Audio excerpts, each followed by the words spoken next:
been working on these carbs and I've managed to get all the linkage lovely there, and then on the choke linkage, which is down here underneath,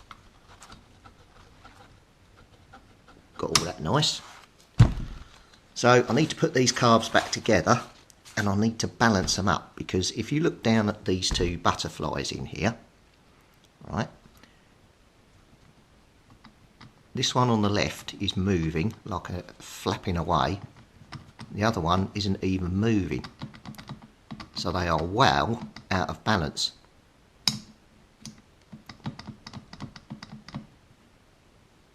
And that one's just starting to open and that one's massively open, so they're well out. We need to try and align those so they open at the same time. That's why whoever's had this before hasn't had this bike running right. These carbs are well out of balance. So anyway, I've been blowing all the jets out. I'm really gutted I can't get this in the ultrasonic tank, but it's just too big and I'm not going to pull the carb in half to strip it. So yeah, that's where we are anyway. Oh, I've just seen another jet down there, which I don't know whether I can get any WD-40 down. No, I can't really. That's annoying.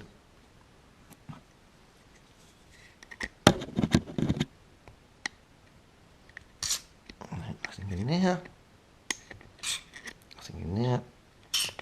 Nothing in there. I don't know where that one's coming in from.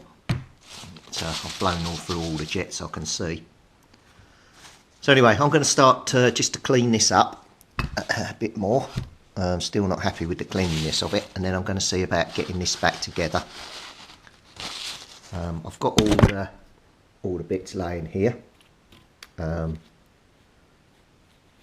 got two new float bowls, the second-hand ones, but I couldn't strip the others out. I had to go out and get some more. They're mullered. As you can see, the state of that down in there. Whoever had them before didn't put any anti-seize on them and over-tightened them, and then they just freeze and jug it in there. So I need those to be able to set the height of the floats and do the drainage exercise like I did with the S1C, where I set the float height for each carb, and without that little bit on the bottom I can't do it. So anyway, let me get these cleaned up and then we'll come and start doing the reassembly. So this bit here is called the main nozzle. I'm going to fit this now, and what we can do is we can look on the carburetors. I don't know if you can see it, there's a little, get it in the light. Can you see the F here? That means that's the front carburetor, and all of this kit I've got in that tray is for the front. So what we're going to do is we're going to drop this. Oh, let's get all the dirt off it. Don't know where to pick that up from. I'm going to drop this down this hole, put it down through the centre of there, and then the main jet's going to go in and pull this in and hold it. If I can actually get anywhere near it to get it in. Right,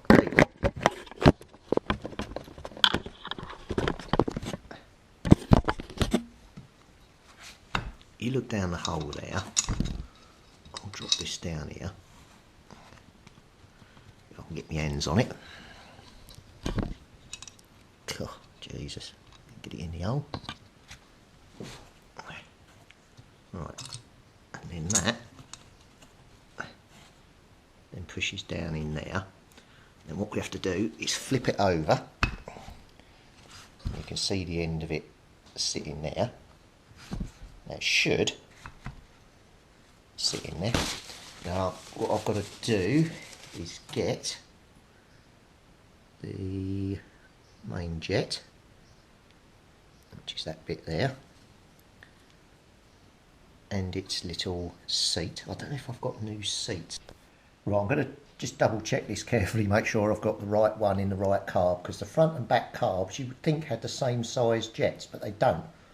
One has a 134 or 132 and one has a 126. I just want to make sure that the jets have not been swapped round by the previous owner. The other thing,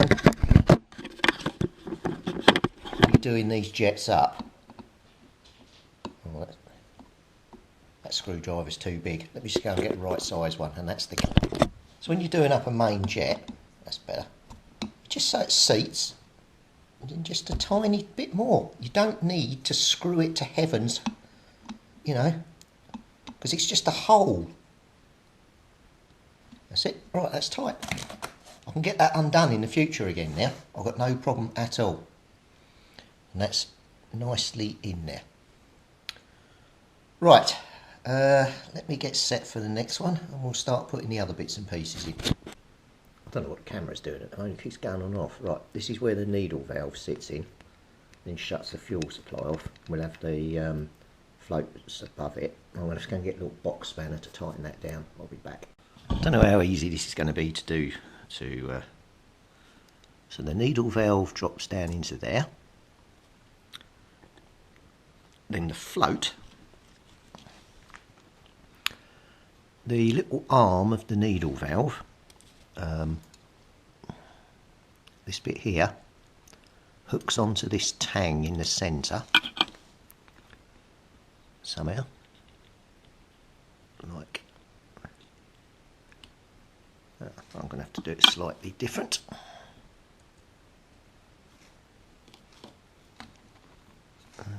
Maybe that's going to have to go on first.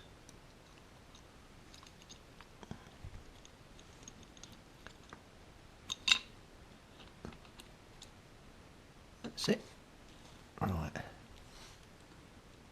This bar doesn't come through from that side.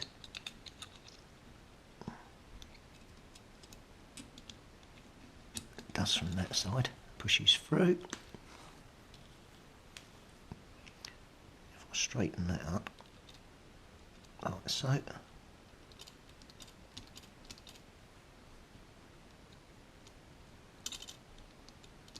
Right, perfect.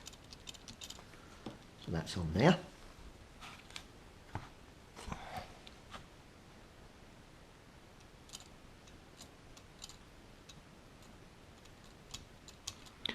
Right, so that's done. Now we've got to put in this, which goes in there, I believe. That's it.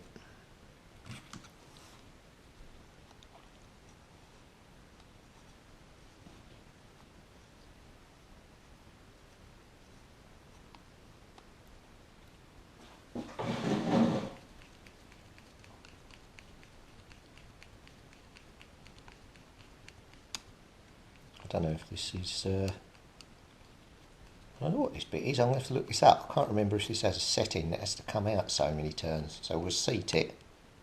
Right. That's just seated in there now. Let me check the manual. So I've got a couple of strips of paper here, which I'm going to try and put a piece of paper in there and set it so that it just grips on the butterfly. And then we'll set the other one the same. Then when you move the lever, both of them will be set exactly the same. And that'll be a bench setting ready for starting. So let me get the carbs balanced. I've put the bowls on because what I'm going to need to do is have them standing up. So I'm going to have to try and rest them on something to try and keep them up in the air. So as you can see, just at the bottom of the float, not the float, the needle there, just slightly open. So the bottom of the slide is just slightly open now, and I can just move the paper in and out like so. So if I back the screw off a bit, oh Jesus, I have to do it with the screwdriver, hang on.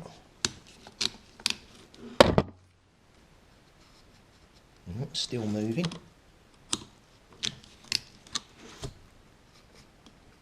Still moving.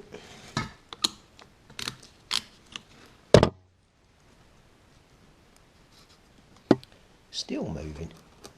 Okay.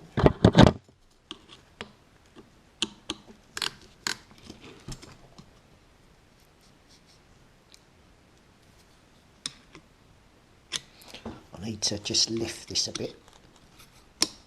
That's it. Oh no, the paper's just fallen through. Right, let's get the paper back in again if I can. The answer is no, I can't. God, it's hard to lift this up.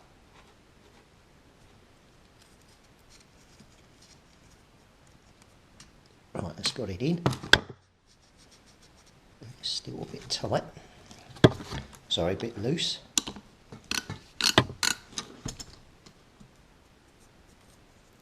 Now it's gone tight. Do it half a turn. So we want to go potentially quarter of a turn.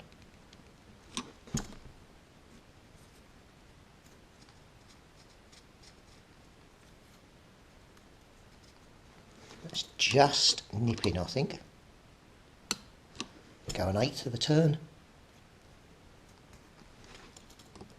And back just a bit. There we are, that's the sweet spot.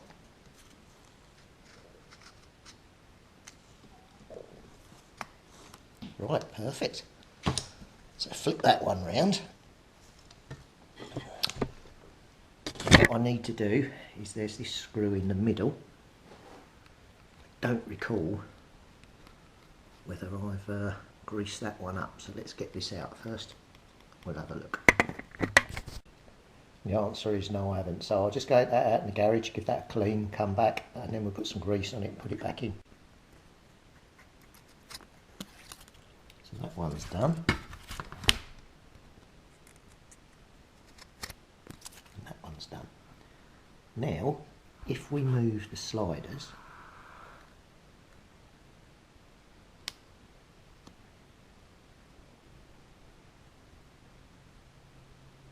you can see, hopefully,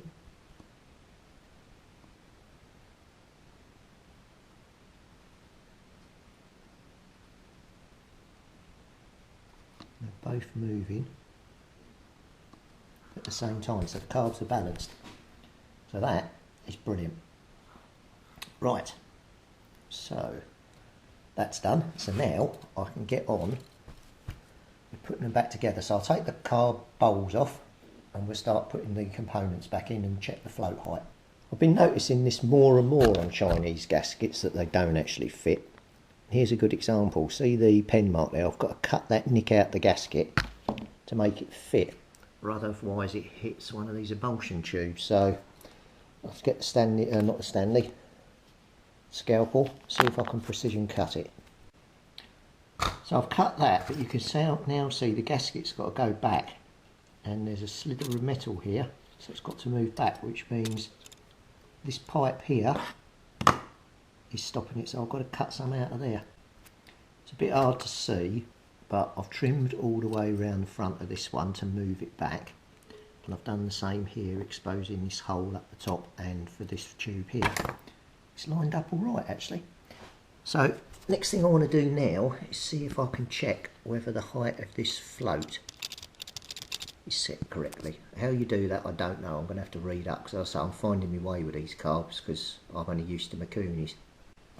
So as far as I can see, there is no bench setting for this, only apart from when we hook it up and we do the fuel measurement that I did before in the S1C. So I'm going to get off camera now, I'm going to build these carburetors, put all the bits and everything back in, get them all built up, get the float bowls and everything on. So I just realised I hadn't cleaned the new fuel bowls in the ultrasonic tank. So they've got 4 minutes to go with their first 30 minutes, then I'll flip them over so this bit's actually inside the tank, and then I'll clean it. One thing to remember when you're using an ultrasonic tank, never put your hands in the ultrasonic tank when it's going, because it can damage your nerve endings. So you always make sure it's turned off before you put your hand in. But I just tend not to put my hand in. I'll just use these handles to pick it up with, but only when it's off. Don't put your fingers in the bath. You just steamed up, because I've got hot water in there. Just doing the other plunger at the moment. I've done all that one already. I'm going to take the opportunity while I've got it like this to put the brake cover in. Oh, that looks grim. And then, oh, that's heavy. I've got this Free Spirit very highly decorated eagle thing. So we'll chuck that in the cleaner as well, the ultrasonic bath, and give that a going over. But that, can't really get it into light.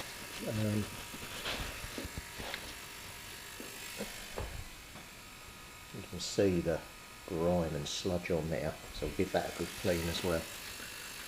So we got